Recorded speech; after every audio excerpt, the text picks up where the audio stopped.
पूर्णांक किसे कहते हैं? इंटीजर्स अंग्रेजी में कहते हैं। जब हम लोग पूर्ण संख्याओं में घटाने का कार्य करते हैं तो हम देखते हैं कि 4 से यदि 2 घटाते हैं तो 2 आ जाता है। लेकिन यदि कभी हमको 2 से 4 घटाने की बात आती है तो यहाँ प्रश्नवाचक चिन्ह आ गया कि अब क्या होगा। तो इसके लिए ये किया गया कि धनात्मक संख्याओं के साथ साथ कुछ ऋणात्मक संख्याओं की भी जरूरत हमें पड़ने लगी।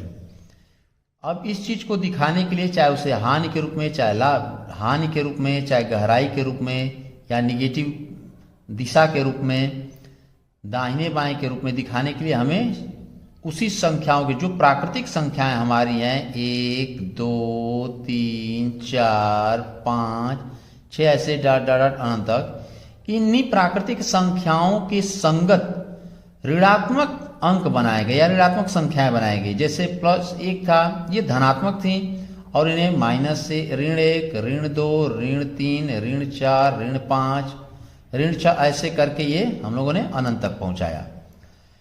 अब ये जो धनात्मक प्राकृतिक संख्याएं और ये ऋणात्मक संख्याएं, इन्हें और शून्य को इनके साथ मिलाकर इन सभी को हम लोगों ने कहा कि ये क्या है? पूर्णांक हैं।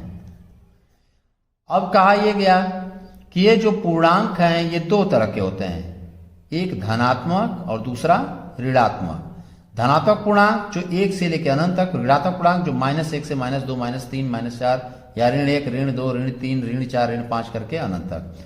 और शून्य जो है ये न धनात्मक है न ऋणात्मक है।